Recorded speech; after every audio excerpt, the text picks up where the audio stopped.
Hi, I'm Sam, your resident fantasy reader. And I'm Morgan, your romance reader, and we welcome you to Just One More Page, where it's never just one more page. So okay. I have a question for Sam. First off, okay, I asked him this question off podcast. And I was like, wait a minute, I'm going to start this real quick because this is depending on what you think. Is 120 milligrams of magnesium going to make me fall asleep during the podcast? Not during the podcast. It'll probably make you sleep pretty good tonight. Oh, gosh. Okay, I found this new, I'm trying to not drink so much caffeine because I don't feel like I have it as bad as some other people. There are some other people out there who I feel like are very intense with their caffeine. Yes. Like how much caffeine's in Alani? Also, I'm going to 200. 200. 200 milligrams. You know what's really sad is you know that way too fast. Monsters have 180. The normal size monster has 180. I'm not talking for like the smaller one and the bigger one because there are like different sizes. I know Lydia and Celsius have 200. Average within the 200 range, but yeah, 180 for monsters, 200 for Alani and Celsius, and 300 for Rain. Okay. And then Red Bull actually has the least amount of caffeine. Really? That's what I grew up on is Red Bull. Red Bull has like 80 milligrams of caffeine. Average. So I'm assuming a standard latte contains 63 milligrams to 126 milligrams of caffeine. Mm-hmm. So I'm like not there. Like I do. So what I do is I go to work and I'll have a coffee. I'll have like usually a small latte. I'll be heading home and I probably will stop and get like a matcha. And then I'll probably at night, if I need to get stuff done, I'll have another latte that I'll make. Right. So this, we'll see if it makes me fall asleep. It shouldn't. Like, I mean, magnesium's a muscle. Like, magnesium helps muscles relax. Yeah. So, like, you'll probably sleep better. So, like, the Epsom salt that I use is, like, a nighttime, like, it has, like, lavender and chamomile, and that was not a good face. You don't have to worry about me falling asleep because this is shitty. I'm sorry. Wait, hold on. I'm going to try it one more time. I'm so glad that was on camera. No. Sorry, wait, hold on. Let me have my cooler right here. Let me get my coffee. That is so getting clipped and put up on TikTok. Coffee. I'm sorry. I can't. I can't. By the way, if you ever... It was on camera. By the way, look, Columbia, if you ever want to sponsor me, I drink like 3 of these a day, which these only have 100 milligrams of caffeine, so that's not bad. Olipop. I would love y'all forever. Ooh, I love a good Olipop. Actually, this do you like so expensive for what it is? Poppy or Olipop? I heard that Poppy isn't. I heard that Olipop or Poppy isn't as beneficial as some people think it is because of the fact that you have to drink like so many of them, I guess, to get the beneficial thing of it. I only like the crisp apple though. Like all the other ones kind of have a weird taste to me, but the apple one is like king. I love a good apple Olipop. Ooh, So have you tried the root beer yet? Yes, it's disgusting. Oh, okay. I don't usually. The reason I gave a face is because I know this is lightly sparkling. I don't like soda, except root beer. Root beer is like my favorite soda, but I don't drink. I was gonna say, I like their grape ones too. Their grape ones are good. I don't like sparkling water. I don't like seltzer. I don't like soda. I only like root beer. If I'm gonna drink a soda, it's root beer, and I have to eat it or drink it with like a sandwich, basically just a sandwich or a burger. But like, I don't like seltzer water, which I know is weird. I know, and I'm not trying to be like I'm not like other girls, but like I don't like the fizziness, and like I know that you grew up on soda. Yeah. I didn't. You would come over to my house and there'd be no soda. My mom was an almond mom. Okay. I will fully admit it now. She was very much into her organic food and stuff like that. But I'm not a soda drinker. So I think me having a sip of this, it's not that the flavor's bad. It's just melon cucumber. It's just that the sparkling part is just not for me. I would like that. That would be good for me.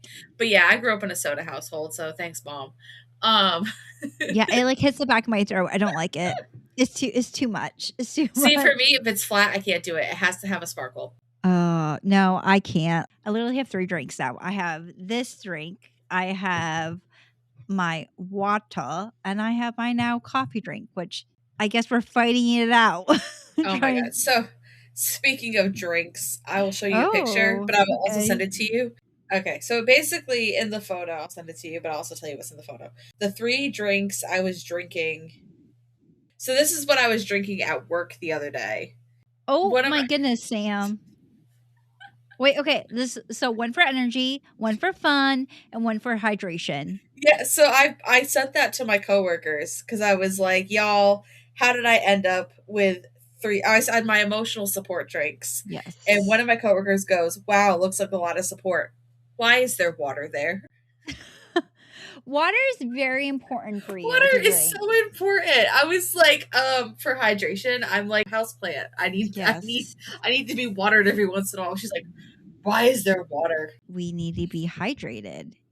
By the way, if you're listening to this, you should drink some water right now. Yeah, This is your reminder. go get yourself some water. And Don't if you're in drink- the car, stop and go get some water. And also, maybe don't drink seltzer water when you're not seltzer girly, or you'll make the face I made during this podcast. Okay, so let's talk about the book that we're going to be discussing today. So, on this podcast, we are going to be discussing the second book to the Rose Bargain series called The Thorn Queen. Now, if you have not read the first book, while I am telling you about the second book, there's obviously going to be spoilers for the first book. So, this is just your fair warning. If you've not checked out the first book, there will be some spoilers in this description of the book. After winning the hand of the fairy King Bram, Ivy is now the Queen of England. But Bram has unleashed the Fae into the human world after hundreds of years being kept away from their favorite playthings. The Fae are making up for lost times with dangerous and wicked revelry sweeping across the country. To survive, Ivy must play the role of the queen. Meanwhile, she is plotting to find the love of her life, Emmett, and her sister Lydia. Meanwhile, Emmett and Lydia are trapped in the other world, where Fae games are deadlier than ever, and the queen must play the most dangerous game of all or risk losing everyone. Now, we did receive this book as a ARC from NetGalley, so we want to thank Harper Collin and NetGalley for the opportunity to read this book early for a honest review. So thank you so much for that. Yeah. So, Sam, I know that we read a duology again this year, and we finished it up, which was A Yes. Brighter Than 9. And we were like a little bit disappointed with the duology. And then we also read another, I don't know if it will be a duology, but another book in a series last week. What did you think about the second book? Was it a letdown like the other books we read, or was this a good end to a duology? 3.5. Okay. Okay. Here's my thing. Okay, so Okay.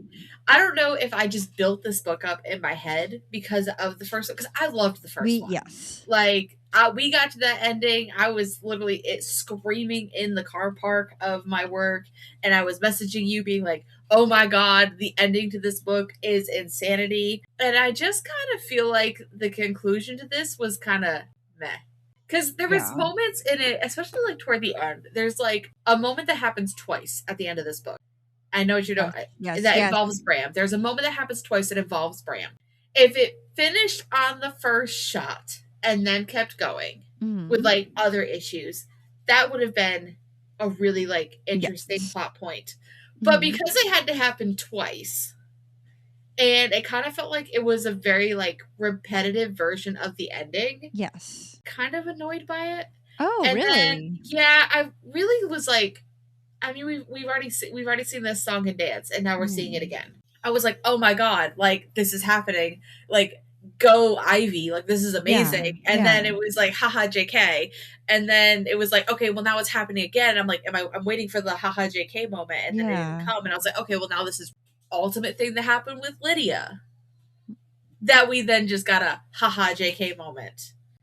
And so it felt like we were getting like big scenes with big consequences, and then it was like, never mind. Yeah.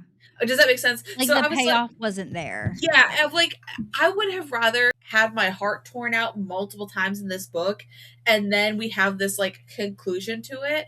And I think I would have been okay with it, because a lot of this book is, especially coming from the first one to the second, is very like consequences and raw emotions, and your words have consequences and your actions have consequences, and everything. Like, you can't like go back on things that you do or say. Like, this, you do it and then it's done, and there's nothing you can do about it. And that was a lot of like what I loved about this world, is that there were such high stakes in what you did and your actions and your words. And then I felt like it kind of got pulled back a little bit on this one, and so then the stakes weren't as high. I feel like I don't know. I wish we spent more time with Lydia and Ivy in this book. I know it's a little bit of a spoiler, but y'all kind of figure it out pretty quickly. But I feel like there was like the sisterly bonding wasn't quite there. I feel like a lot of the issues that were brought up in the first book were kind of just like meh issues in this one. And then Emmett's big issue, I don't even think actually got solved. Like, I don't even remember like if that actually had like a real true conclusion. Like I enjoyed the happy ending. I enjoyed the epilogue. I enjoyed all of that, but I feel like the emotional weight could have been heavier in this one, and it was like she tried to put the weight on it and then just like lifted the weight right off. Yeah. So I'm saying 3.5. Like I enjoyed the story. I had a good time with it. Like it was interesting. Listen, as someone who's not a fantasy reader, and I will say this to the end of my day, I'm not a fantasy reader. And I know this is young adult fantasy, romantasy. When we first read the first book, which was The Rose Bargain, Sam and I, we both loved it. Like you just said, we both loved it. We rated it pretty highly. I think we both rated it 5 stars, right? And I think that Sasha Peyton Smith does a fantastic job at writing yearning romance. There was definitely parts of this book where I was gasping. I was like, oh my God, what just happened? Like I was shocked. Okay. But and going into this book, I was a little bit nervous because I do feel like duologies have sometimes struggle to live up to the first book. And honestly, I think this one both did and didn't, kind of, because like you said, Sam, we put it on a pedestal where we're like, this book is the best book ever. So it's kind of hard to compare it to the first book, okay?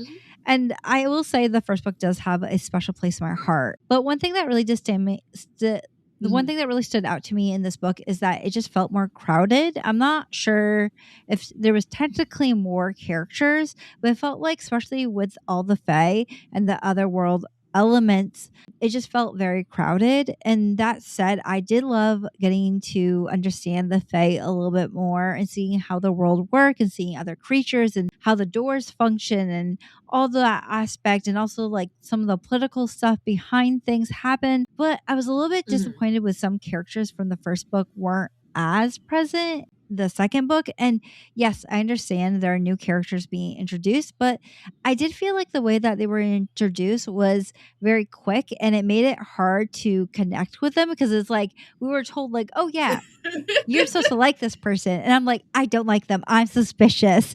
Right. I was suspicious of a certain character through the whole book, let me just say that. Also, Bram is set up as the main villain, and he is, and I don't know if this is a spoiler, but he's barely in the book, okay?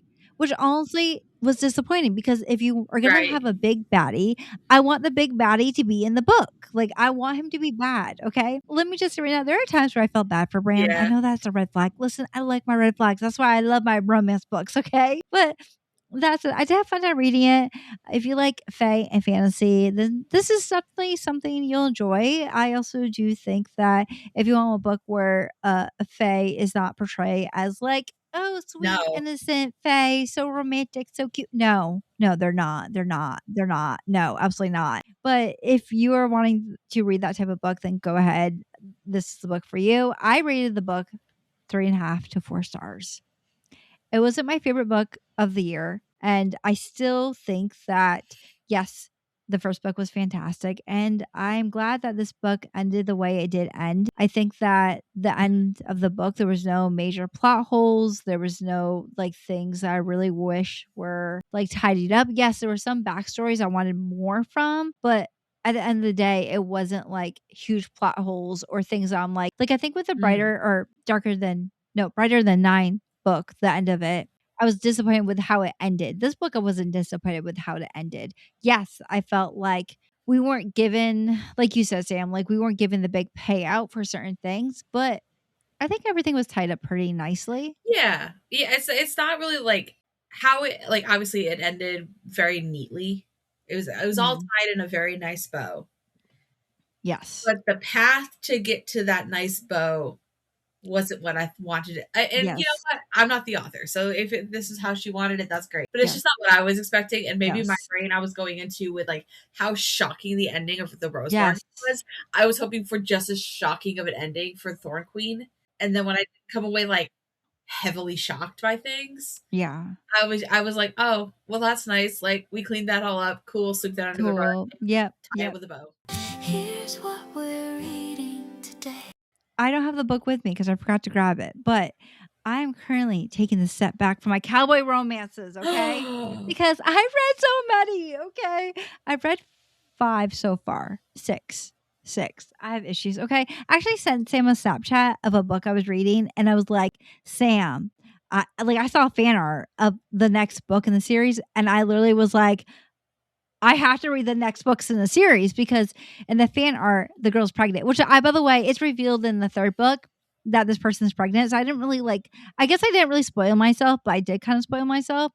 But it was revealed that she's pregnant in the 3rd book because the one thing I like about this book series, which I'm not going to say what book series it is because I don't want to spoil anyone in case you don't read it. But there's it's a scene will be in the book that will be in the next book, if that makes sense. And you're like, oh, okay. If I had finished the 3rd book, which I was almost finished with it, I would have known that this person would have ended up pregnant. But I sent Sam a Snapchat being like, oh my God, I got to read the next book right away. I'm not going to bed. I think it was 2 a.m. I should have gone to bed. I was very tired the next day. Hence the reason why I had 3 coffees. But anyways, once again, taking a step away from my cowboy romances right now. And I am currently reading, I don't know if you've heard of it before. Probably, Sam. I feel like you probably heard of it before. It's called My Fault by Mercedes Ron. Have you ever heard it? Mm-mm. It's based on, or not really based, but it's a book that got turned into a movie. There's 3 different movies. It's on Amazon Prime, and there's a UK version and there's a Spain version. Don't ask me how to say the Spanish version name, but I know that the UK version is called My Fault. Okay. And it's very much of a Wattpad, and I don't say that in a mean way, but it has Wattpad energy. Okay. It's what's that movie where he's like, Tessa. Oh, I know what you're talking about. There's 4 movies. Yeah. Oh my God. It's After. Yes. Yeah, it's after. that kind of vibe. But this story, and you're going to judge me real hard, Sam, okay? This story follows 17-year-old Noah, who moves to California with her mom after her mom marries a very wealthy lawyer. And anyways, when she's there, she meets her stepbrother, Nick, who's older than her. I think she's 17, he's 20 or 21, which I'm like, okay, age gap. I didn't realize I had a huge age gap, by the way, until I started reading the book, and I was like, oh, that's kind of weird, but we don't like that. Anyways, I guess it doesn't matter though because she's Canadian. I don't know time. I don't know age. I don't know. Anyways, they don't get along at first. There's obviously enemies to lovers, but things start to escalate. And by escalate, I mean, yes, she falls in love with her stepbrother. Oh, I've seen previews for this. Yes, I know what you're talking about. Yes. So listen, I just want to read it because I have it on my bookshelf. It's been there forever. And I told myself, I gave myself permission that if it's not good, I can DNF it. So far, it's okay. Noah, the main character, is very whiny. She's in the writing's okay. But listen, I'm gonna try it because it's on my bookshelf. Why not finish it? It just kind of creeped me out how much older he is. I guess I just did not realize that, and they don't really portray that in the movie because they were the same age I think in the movie they're the same age. But yeah, that's what I'm currently reading. So Sam, what are you currently reading? So I am not currently reading anything, but I did just finish. So literally yesterday, Rights of the Starling by Devony Perry, which is the 2nd book in Shield of Sparrows series. And this one's got some, 50-50. You either love it or you hate it. So Shield of Sparrows was one of my top books last year. And so I was super excited about this book. And I was so mad because I almost made it all the way to the end of this book without getting spoiled. And I saw one TikTok comment that spoiled the ever-living crap out of this book for me. And it made me so mad because when I got to the ultimate point that makes people sob, I didn't cry because I already knew what was about to happen. And I was so mad about it. But I still rated this 4 stars. It is very slow. But it was so good. and it sets up for like a really amazing ending with the trilogy that's coming out. We just got a release date. It'll be coming out March of 2027. I'm so excited for it. Like, I cannot wait. I'm ready for this next bit. There's like one last line in the story that like will tear you to shreds, and that's where it ends. And it's like, so yeah. I don't know what I'm gonna read next. Hopefully this doesn't put me into a reading slump, minus the books we're reading for the podcast. Yeah. But yeah, I just finished Rise of the Starling, and I still highly recommend this series. Hold on, let me show you these books. Oh my gosh. Side quest unlocked. New books. Look how pretty they are. Oh, they're so pretty. Look at that. They're so pretty. So, highly recommend you should read these. Listen, I never get spoiled by books, but I know why. Is because when I'm reading a book series, if it's like, I think like I was reading like Oathbound or something like that, and whenever I see any video come out with Oathbound, I swiped so fast. I don't want to see it. But apparently, I got past the like spoiler free like zone. Yeah, you gotta gatekeep that information to yourself. You gotta make sure you don't. I was so bad. But it's still so good. I still heavily recommend these books, and I'm like, and their sprayed edges are so like, they're beautiful. They're so pretty. So I can't wait for this last book to come out. This is gonna be one of my favorite series. I can feel it in my bones. Ooh, I'm excited for you.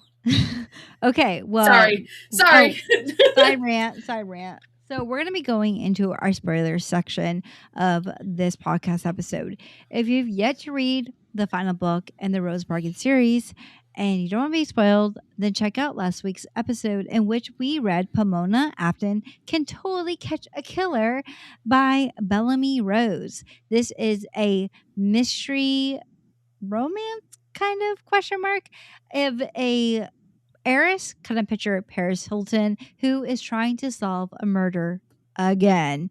Anyways, definitely go check out our review of that book. And if you've already read this book or you don't care to be spoiled, then let's go ahead and talk about this novel. Yeah. Okay. I want to talk about Bram. Okay, what are we talking about Bram about? I feel like he should have just died the first time. I knew that you're going to say that. I just was so annoyed. I'm like, I get the fairy bargains and all that crap, and how like sometimes like how things are worded and done aren't always like what they seem. Mm-hmm. But I feel like if we got such a setup as she got there and she got to that point, and the fact that like not only did she successfully like get Emmett away, yes, but then she successfully stabbed Bram in the heart, and then it was like, haha, JK. Well, I feel like it would have been more impactful if maybe Bram was more in the book, but maybe it was him trying to control the other world, and the other world turned on him like it did in the book, but more so impactful of him being like, no, you're supposed to listen to me. You're supposed to listen to me. And that world killed him. Like the world, the world rejected him. Because I agree with you. It's kind of like rinse and repeat the fact that she killed him again. I will say though, with Bram, I don't know if you felt this way too, there were moments where I felt like the small sense of sympathy for him. Like it was a sliver. It was a sliver. It was only because of Rian. Yes, 100%. My question to you is, do you think Bram worked as the main villain? He could have. Yes. But he didn't. No. Like Moore in the first book, like Queen Moore, was like she was the villain. She was there. She was pulling all those strings, and then I feel like every 5 minutes, Rian was like, "Oh yeah, he went back to England. He'll be back in a couple days." Yeah. He's somewhere's around here. I don't know where he went, and he just randomly pops up. Hey, I'm here to cuddle in bed with you.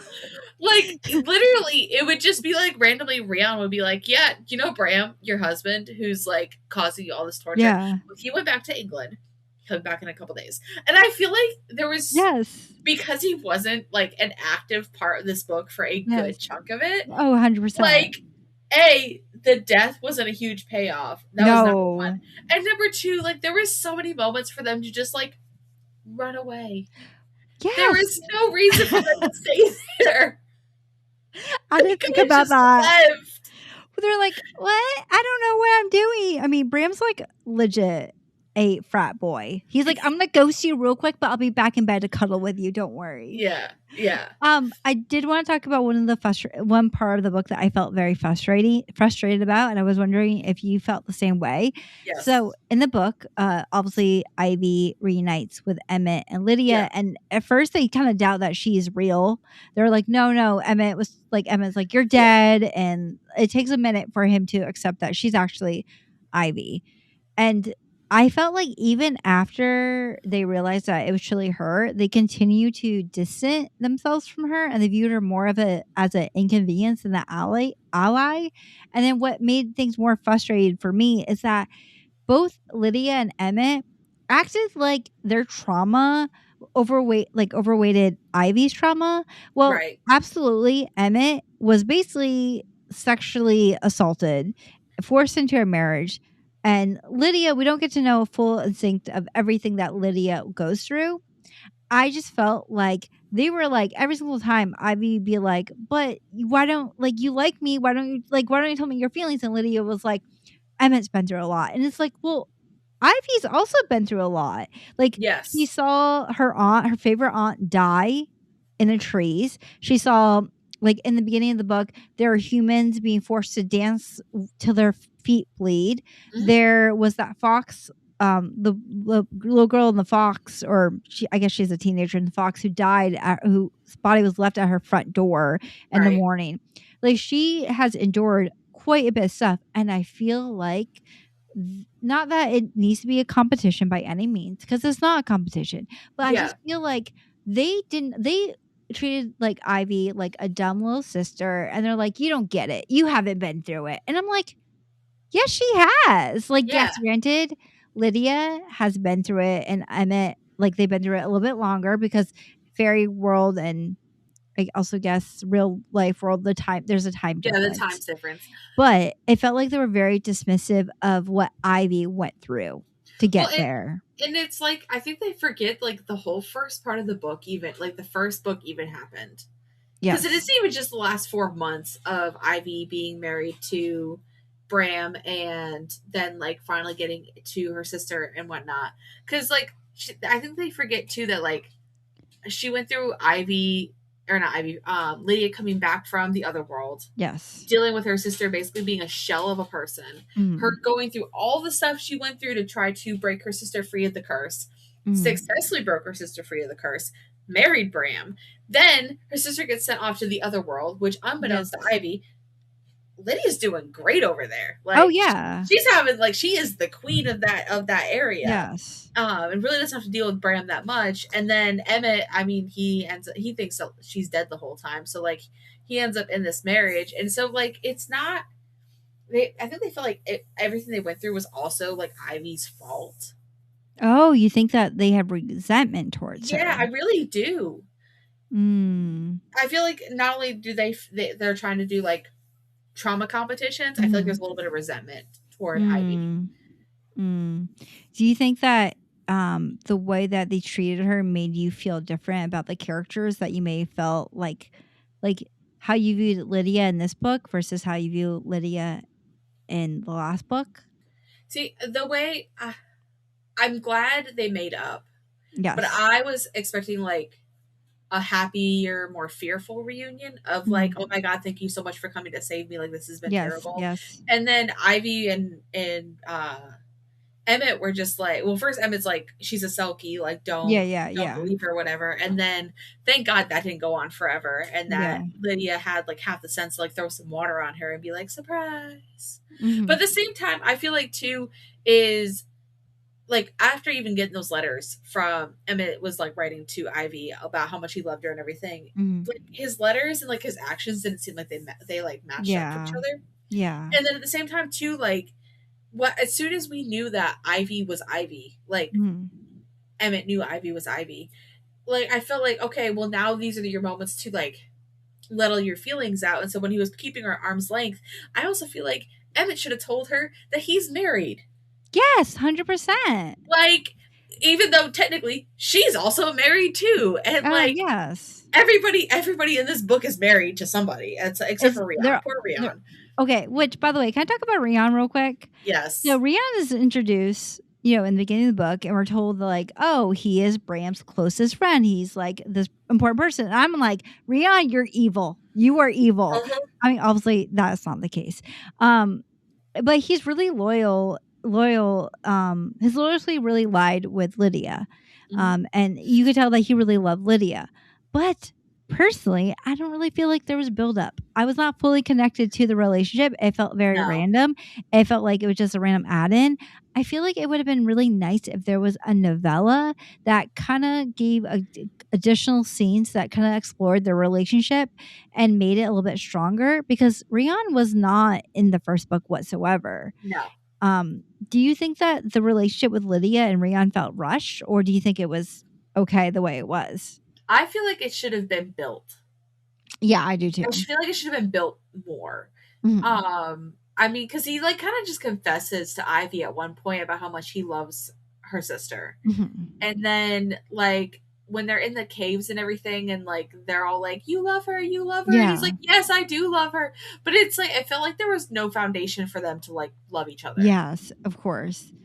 And I kind of feel like I would have loved a novella or something to show that, there is this relationship they have, because as readers, yes, we're being told that that he has feelings for her, but like, I wanted something more, I guess, if that makes sense. Talking about love, let's talk about Queen Moore. So in this storyline, Queen Moore is in the dungeon, or she's basically held captive in England. And this book kind of talks a lot about love and intention. She says she stays loyal to her son, and even during like really difficult times, because she's literally being starved, being in a dungeon, and she, in the book, she basically plays out that her son is like, she loves her son. So even though she can escape the dungeon, she stays there because she's trying to prove to Bram that she loves him, that's her son. Even through everything, she loves her son. Now, question to you. Do you think that was actually love? Because we were told early in the book, Bram asks Ivy, what is love? Kind of thing. I don't know what love is. So it makes me wonder, did Queen Moore actually know what love was? Did she actually love her son? Or was it just a ploy to look at the scene and say, Bram has a better chance of succeeding if I'm with him, and I don't want to be on the wrong side? I feel like with Queen Moore, it's more of a fact of, you don't know love until you've had a child. Like that connection kind of thing. Yes. So I feel like she, in her own twisted way, loves Bram. Like in her own fairy twisted way, she loves her son. Yes. Because she was very much like, oh, you silly humans, like, it's fine. This will blow over. It's a silly little... Like, she is like boy mom to a 100%. T. Oh, 100%. Like toxic boy mom to a T. Like the type of boy mom I am not trying to be. Yes. Like, oh, well, like he's just going through some stuff, and like he put me in this cage, but he'll let me out eventually. It'll be fine. And then like offering Ivy up on a platter where she was like, here's my loyalty. Like, I love you. Like, son. Yes. Here's your wife back. Like, do you think that she's actually dead? Yeah, maybe. I don't know. Nobody dies in this and then stays dead. Like Lydia died and she's alive, and Bram took 2 different times to die. Yep. And then 100%. Ivy was dead to Emmett, but not really. Like, I feel like kill your characters. If you're gonna kill them, just kill them. Just kill them. I mean, like, I honestly would have loved this book more if Lydia stayed dead. Ooh. Because it has nothing to do with Lydia. I just feel like it has to do with all actions have consequences. And they played the fairies game. Listen, and Lydia lost. Lydia should have been dead when she hurt that unicorn. Okay? Yes. I don't care the fact that unicorn survived. Lydia could have easily been like, hey, sister, these unicorns, they re-goal. Like, they re-heal themselves, okay? We're just going to stab it real quick and it will heal itself up. It might be traumatizing, but it will live. Don't worry. It will be fine. And she's like, no, I have to kill the unicorn. And then, with its own horn. Oh. Yeah. And then, like, just to show Ivy that, like, I've changed and she doesn't understand this land. And it's like, girl, you're her sister? You're her sister. And also on top of that, can I just say right now, I did not like the fact that Lydia was like, I still love Bram. I hope he chooses me. And it was so obvious to me, which I don't Yeah. know if it's obvious to you, that Bram did not like Lydia. He loved Ivy. Like Ivy was the one that he wanted the whole time. The ring that Ivy had was actually the baby necklace Yes. that Ivy left out for the fairies, and Bram took it. Like it was very obvious from the beginning that Bram has always chose Ivy. Mm-hmm. And And I feel like that story should have been put in the first book. ooh, you think For so? like before he like proposes to her and everything, Yes. being like, I've known you before you knew I knew you. Yes. Just for like that extra piece of hurt. Yes. Because I feel like at that point, before we found out that Bram was just straight up evil, like that would have put an extra layer on that relationship. Yeah, I feel because she would have been like, he's loved me forever, and now we love each other forever, and then she gets betrayed, and then that holds heavy on her for a long period of time. Yes. I feel like that story should have been picked up and plopped in the first book, and then followed that storyline across. Ooh. I feel like it would have had more, I guess, weight to it. Oh, yeah, I can see that. Yeah, I can definitely see that. It would have been more of a shocking reveal that Bram was the baddie. Yes, because he would be like, oh yeah, I remember, like not going off with the like my mom got rid of all the stuff and like nobody remembers everything, but like I saw the offering that you left me as a child, and here is the necklace that you offered to me. Like we've always been connected, and like I'm gonna love you forever because I've loved you all this time, even though we've never met each other before. And like I feel like it would have had more of like, especially when we got to the end of that first book, more of a shock value. Yeah, I agree. I completely agree. Now, I did want to ask you about the trials. So this is like I've known other books do this, and I'm not the hugest fan of it because, like, I think if you do something in the first book, you should do something different in the second book. And even though in the first book, it's more so like you're doing these cool little trials to figure out who's the best wife, like knitting, doing piano, like playing the piano and stuff like that. And this was just trying to choose who is the queen, who's going to be when, whatever. But there is a couple like things they do: kill a unicorn. They have to go through the cave of pain, and then they basically try to kill each other in the end, even though Lydia is like they both try to kill each other, like kill themselves for each other. But and one of my favorite trials was the cave. Yes, I do. Yeah. Oh, was it really? Yeah. So basically what it is you go in cave and you're forced to relive painful memories, not your own memories, but painful memories that will definitely hurt you. And in the book, Ivy wins because she stays the longest because she likes the pain. She's like, I'm just gonna stay here. It's fine. Let me figure out. Let me watch Bram have sex with this woman who's basically forcing him to hook up with him. Okay, buddy. Someone's weird. However, in the book, we're told that Lydia loses. What do you think Lydia experienced in the cave, and why do you think she left so quickly? I feel like she had to have at least experienced some of Ivy's memories. Ooh, with Bram? Not just with Bram, but like Ivy going through everything she went through before like she married Bram. Yes. Yes. And Ivy having to Lydia having to live through Ivy, like seeing Lydia come back. Because she's kind of a shell of a person. She doesn't really like fully understand everything that's kind of going on. But then also, Ivy with Bram, because she loves Bram so much, it would be painful for her to see like them together and how much Bram loves Ivy over her, and that she's still not the chosen sister. Yes. So that would probably shut her down pretty quickly. Yeah, I agree. I don't know. I like the book. It was just like I agree with everything you've said, Sam. Where it's like it feels like it's not like we wanted something different. I guess if that makes sense. We wanted more bang. And also, I will say, even though I'm really happy that Greer lived, like I'm really happy that Greer lived. Okay, I kind of felt like a little bit like I don't know how I'm going to say this, Sam. I felt like I'm like, no, I don't want to be told this. I want to be shown this. Like, how shocking would it have been if it was he just showed up. It was like the last 2 pages. Side note, by the way, Greer's alive, and it's like, oh, Okay. And like for reasons, I was waiting for the whole Greer thing, and then I felt like I had missed it. Yes. And then it was like, oh, by the way, Greer and her husband, like she did run away with that stable boy, and now here they have a baby, and like they came back 2 years after my reign, and blah blah blah blah blah. And I was like, oh, okay, cool. I really don't care anymore. Yes. I don't know. I like the book for what it was. I think it tied the duology up nicely. Am I going to read another book from Sasha? Yes, I am. I love her writing style. Yes. I think she's a fantastic writer. And I think that she only has great things ahead of her. Is there anything else you would like to add about this book before we end this episode, Sam? I mean, not really. I think we've pretty much said all of our piece. Like, and like you said, I love like Sasha's world building. I love her characters and stuff. I just feel like maybe we in our heads built up this book to be more than what it was, or like more than what it could have been, or I don't know. Like I was thinking, I think I had a storyline in my head, and when it didn't go that way, Yes. I think I was just mad about it.